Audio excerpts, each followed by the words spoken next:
Hey, Dave here with Saddleback Leather. We're here in Nairobi, Kenya. I'm here with Matt Chansey, and he's a bag owner. We've been in contact for quite a while. Some of you may have seen his bag in southern Sudan. So anyway, I wanted to let you know what he's doing. He's a pretty interesting guy. So anyway, so tell me about yourself. What do you do? What are you doing here? All that sort of thing. Well, Dave, I'm a businessman here in East Africa. I run a consulting company for businesses, but also developing businesses here. But I also do a lot of humanitarian work, which takes me into South Sudan. I've been going into South Sudan and North Sudan for about 7 years now. And about 5 years ago, I took my bag for the first time, which is a Saddleback leather briefcase. How long you had it? I've had it for about 5 years, a little over 5 years, and it looks better every year.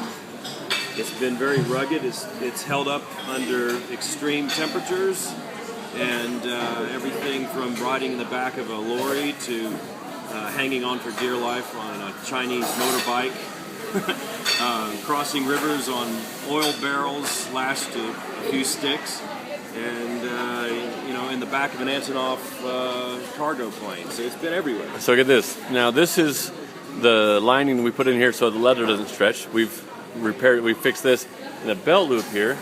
We've made this improvement since he got it several years ago. We stitch it now so the rivet won't come. We don't want to depend on the rivet. So the rivet came off here, belt loop came off. But anyway, we've since made these changes in the last.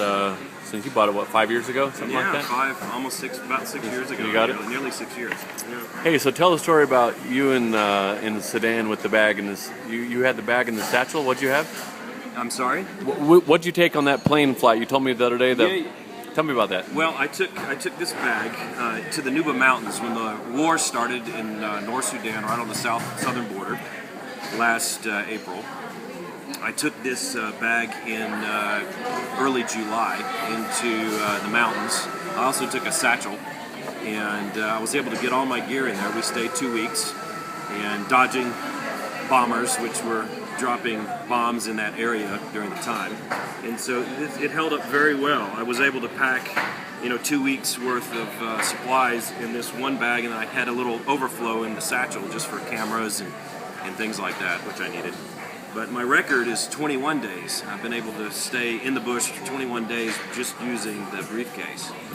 And like I said, it's performed magnificently. So tell us the story of the Canadian guy flew you in, got all your stuff off in 3 minutes? That's right. Well, when we were flying into this area, the North Sudan Air Force, which was bombing the region, was operating out of a place about a 5-minute flight by jet from where we were landing. And as we were coming in to land, we could hear over the radio the tower from the air base where the bombers were taking off and the MiGs were taking off, talking about us, which spooked the pilot, who's a Canadian bush pilot. He's been flying for 15 years at least in the area. So he told us we were going to have to get off the plane really fast. So we landed the plane.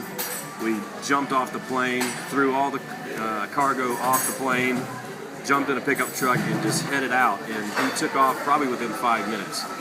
And right after that, an Antonov bomber came over and dropped bombs on the airstrip. And that spooked him, so he decided he was going to take a break and not fly back for a couple of weeks, which meant that we were stranded for a couple of weeks. But I had my bag. So that's all I needed.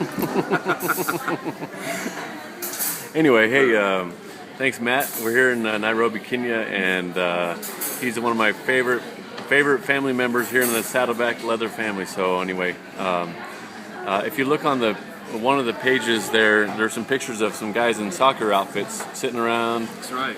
Yeah. With his bag.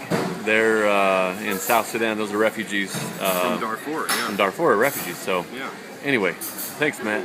Thanks, Dave. He's been showing me around actually to interview some folks here in Kenya, and I got some real great stuff you'll see here before too long. Absolutely. So, thanks. Thanks.